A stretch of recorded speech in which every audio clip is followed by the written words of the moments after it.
1400 साल पहले एक मजहब आया रेगिस्तान में, जहां पानी नहीं था, जहां ऊंट की पीठ पे खड़े होकर के खजूर तोड़ते थे। लेकिन आपको क्या बीमारी लगी?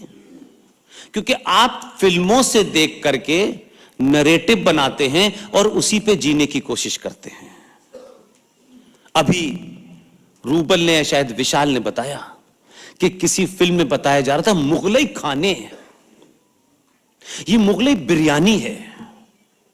वैसे आपके पास तर्क करने की बड़ी शक्ति है, लेकिन यह नहीं पूछा कि रेगिस्तान में चावल कहां पैदा हुए थे वे? ये मुगलई बिरयानी कहां बनी थी? वहां ही खा लेते, यहां क्यों आए थे? फिर अभी अभी मुझे पता चला कुछ दिन पहले एक डिबेट में एक मुसलमान पढ़ा लिखा जाहिल, वो कहता है हलवा इस्लाम ने इजाद किया। मित्र हैं, बेहतरीन इंसान हैं, साइंटिफिक टेम्पर के आदमी हैं, पढ़े लिखे हैं, अच्छी शेरो शायरी अपने मतलब की जानते हैं, हिंदी भी जानते हैं। उन्होंने उसका जवाब दिया और मैं इतना खुश हुआ। मैंने कहा कि अगर इस पार्लियामेंट में 15 से 20 भी पहुंच गए, बेड़ा पार है। आप चाटुकारों को भेजते हैं, चाणक्यों को भेजिए। उसने वहीं निपटा दिया उनको। उसने कहा हलवा इस्लाम की इजाद है और हलवा तो उर्दू में कहा जाता है। तो उसने पूछा भाई हलवा किससे बनता है? हलवे के मेन इंग्रेडिएंट क्या हैं? तो पहला है दूध। दूध कहां पैदा होता है? रेगिस्तान में तो ऊंट का वो पैदा होता है। तो हलवे में दूध पड़ता है। दूध तो रेगिस्तान में होता नहीं, और ऊंट जो देता है 2 बूंद, उससे काम चलता नहीं। और फिर है घी। तो घी तो दूध से ही बनता है ना, प्रोसेस है उसकी। फिर कहा गया उसमें शक्कर, ये भी उर्दू वर्ड है, ये भी वहां से आए थे, ऊंट की पीठ पे लटका के। शक्कर काहे से पैदा होती है? गन्ने से। गन्ना देश में, भारत में होता है या क्यूबा में होता है? दूध भी हम दें, घी भी हम दें, शक्कर भी हम दें, वो जाहिल कहते हैं हलवा वहां से आया है। तथ्यों पे बात करो ना, इसमें किसी को गाली देने की आवश्यकता नहीं है। तो कुछ बातें साफ होनी चाहिए। इसलिए आज आप सबसे एक मदद मांगने आया हूं, और यह मदद इसलिए मांगने आया हूं कि इस मदद में मुझे उत्तराखंड के एक एक आदमी का साथ चाहिए। एक एक आदमी का साथ चाहिए। और यह एक ऐसा मामला है जिसका आपको इल्म नहीं है। जरूरी नहीं है कि कुछ बातें मंच से बोल करके अपने शत्रु को अलर्ट कर दिया जाए, लेकिन अब उस मुकाम पे हम पहुंच गए हैं जहां मैं इसे सार्वजनिक करना चाहता हूं। आप अपने दिल पे हाथ रखिएगा। पुष्पेन के, आरएसएन के, जीटी और किसी के कहने से नहीं। यह सिर्फ सोचिएगा कि मैं क्या इससे कोई महंगी चीज आपसे नहीं मांग रहा। आपके सामने एक तथ्य रख रहा हूं। यह सोते हुए समाज की सबसे बड़ी निशानी है, और हम सब सामूहिक तौर पे इसमें भागीदार हैं। हमारे और आपके बीच में सिर्फ इतना ही फासला है, हमको पता है और आपको पता नहीं है। आपको पता होनी चाहिए थी, क्योंकि ठेकेदार आपके बीच में सुबह शाम आते हैं, ये उन्होंने बताया नहीं। हम घर परिवार वाले लोग हैं भाई। हमने शादी नहीं की, हमने राष्ट्र के लिए। ये सब नौटंकी बंद करिए। एक घटना बताता हूं, एक ऑर्डर बताता हूं। अगर ये आपको पता होता तो आज देवभूमि के अंदर हजारों मंदिर आपके कब्जे में होते हैं। देवभूमि की हर सड़क पे, चौराहे पे, और कमाल के पीर फकीर हैं। या तो वो हाईवे पे मरते हैं या एक्सप्रेसवे पे मरते हैं। बड़ी वाइटल जगह मरते हैं, कहीं कहीं तो 20 सड़क पे मरते हैं। पता नहीं चलता ये पीर आए कहां से, तो जितनी पीड़ा दे रहे हैं सनातनियों को। और उनके मानने वाले दूसरे दिन हरी रंग की चादर लग बैठ जाते हैं। यहीं पीर बाबा पैदा हुए थे। कहीं कुत्ता बाबा हैं, कहीं घोड़ा बाबा हैं, पता नहीं मजार के अंदर से खोदोगे तो क्या निकलेगा ये भी पता नहीं है। लेकिन सुबह शाम अगरबत्ती चल रही है।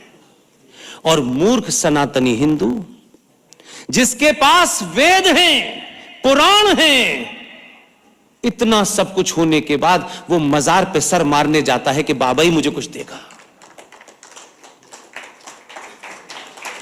इसलिए 31 जुलाई 2018 हमारी टीम के सबसे युवा साथी, बेहतरीन इंसान, पढ़ा लिखा आज के दौर का एक व्यक्ति, उसकी नॉलेज को कोई चैलेंज नहीं कर सकता। जिस विषय पे बोलता है उसको सुप्रीम कोर्ट के चीफ जस्टिस भी चुपचाप सुनते हैं। उसने और उसके पिता ने, उनके पिता का नाम नहीं सुना होगा आपने, उनके पिता ने कितना बड़ा काम किया है। कभी हम उनकी एब्सेंट में भी खड़े होकर के ये कहें कि हम उस योद्धा को नहीं जानते। लेकिन फेसबुक में 50 बकवास मैसेज लिखने की जगह एक बार अगर ये कह दें कि 80 साल के हरिशंकर जैन, जो आपने काम किया है वो किसी ने नहीं किया, तो हरिशंकर जैन आपसे चंदा मांगने नहीं आएंगे। हरिशंकर जैन की इस उम्र में वो एनर्जी, ताकत मिलेगी कि उत्तराखंड के लोग भी मेरी तारीफ कर रहे हैं, तो जितनी भी सांसें उनके पास हैं वो भी दांव पे लगा देंगे। हम ऐसी बात नहीं करते क्योंकि हमारे यहां परंपरा चल गई है कि घर में कैलेंडर तो किंगफिशर का ही लगेगा। घर में कैलेंडर हम कभी भी सुभाष चंद्र बोस का नहीं लगाते, क्योंकि हम डरते हैं कि हमने अपने बेटे को पढ़ाया है, इतना इन्वेस्टमेंट किया है, इतने बड़े पैकेज के लिए अमेरिका भेजा है, अगर ये सुभाष बन गया तो हमारे तो सपने चकनाचूर हो जाएंगे, 5 गाड़ियां नहीं आएंगी, 6 कमरों का मकान नहीं बनेगा। तो आप तो खुद ही चाहते हैं कि आपका बेटा चाटुकार बने, चाणक्य न बने। 31 जुलाई 2018 को हमारे बुजुर्ग हरिशंकर जैन और विष्णु शंकर जैन ने सुप्रीम कोर्ट में एक याचिका लगाई। कभी सुनिएगा, इतिहास खंगालिएगा, इस बाप बेटे की जोड़ी ने कभी भी इस देश में किसी क्रिमिनल का, रेपिस्ट का मुकदमा नहीं लड़ा। इतना पैसा कमा सकते थे, उसकी मैं जिंदा मिसाल हूं। राम मंदिर के मुद्दे पे जब चर्चा चल रही थी तो वो जो 1400 साल में अपने साइज का पजामा नहीं बना पाए, कहते हैं ताजमहल बनाया है हमने। वो आए थे, वो हरिशंकर जैन साहब के पास आए थे और उनसे बोले, हम आपको 5 करोड़ कहेंगे तो हम आपको 5 करोड़ रुपया देने के लिए तैयार हैं, आप बाबरी मस्जिद एक्शन कमेटी के वकील बन जाइए। हरिशंकर जैन ने कहा, ये तो मेरे मरने के बाद भी नहीं हो सकता है। आपके बीच में से बिकाऊ दलाल लोग छोड़ दीजिए, उसमें से 4-5 जिहादी वकील हो सकते हैं, 80% नाम से हिंदू थे, जिन्होंने यह सवाल खड़ा किया कि भगवान राम काल्पनिक है। हरिशंकर जैन ने 1 पैसा नहीं लिया, लेकिन हरिशंकर जैन ने एक काम किया जिन्हें आने वाली नस्लें याद रखेंगी, और याद रखना चाहिए। तब आप याद रखते हैं, तब ऐसे हीरो आपके बीच में करोड़ों पैदा होते हैं। उनको लगता है कि हमारा समाज हमको पैसा नहीं देता, कोई दिक्कत नहीं है, लेकिन हमारे लिए चौराहे चौराहे ताली बजाता है, यही उसकी हिम्मत होती है। जब बाबरी मस्जिद, जो बाबर के नाना जो थे, चाचा जो थे, बहुत बड़े आर्किटेक्ट थे, क्योंकि ऐसी बाबरी मस्जिदें वहां बन रही थी मक्का में, उन्होंने यहां बना दी और वो टूट गई 6 दिसंबर 1992 को। यह घटना पूरे देश को पता है। देखिए, इतिहास में लोग अपना रोल प्ले करते हैं। वो कभी ये नहीं कहते कि हमारा नाम इतिहास में लिखना। ये आने वाली पीढ़ियों की जिम्मेदारी होती है कि उनको याद रखें। विष्णु शंकर जैन के पिताजी ने जब बाबरी मस्जिद ध्वंस हो गई, तो आप सोचिए कि जिस दिन यह घटना हुई है उसी दिन उनकी यानी उनकी माता जी का देहांत हो गया था।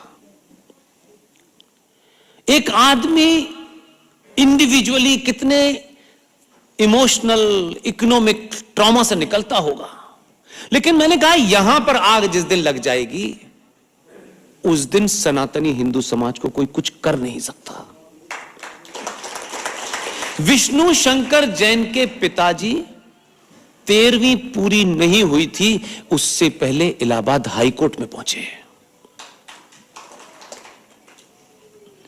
और इलाहाबाद हाईकोर्ट में उन्होंने कितनी बड़ी बात कही। क्योंकि यह बीमारी सनातनियों को है जो जल्दी भूल जाते हैं। वो शायद इसी मनोदशा से गए थे और उन्होंने हाई कोर्ट में एक अर्जी दी कि भारत का संविधान भगवान राम को एक आदि पुरुष मानता है, एक जीवित एंटिटी मानता है, और मैं और मेरे भगवान राम के बीच में मेरे नस्ल दर नस्ल, पीढ़ी दर पीढ़ी उसकी पूजा निरंतर हो रही है।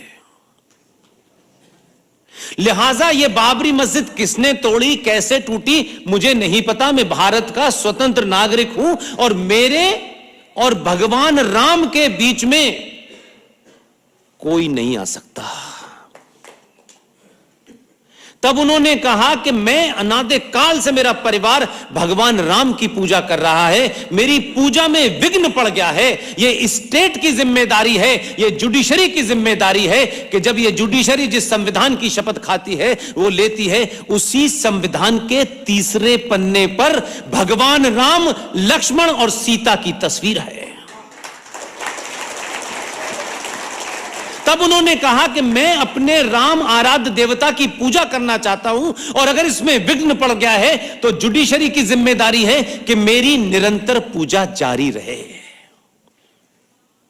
उनका मंशा सोचिए, ये पूजा का अधिकार अपने लिए नहीं मांगा उन्होंने, वो भारतीय हिंदू सनातनी समाज की उस मनोदशा को जानते हैं कि हमारे यहां क्या है।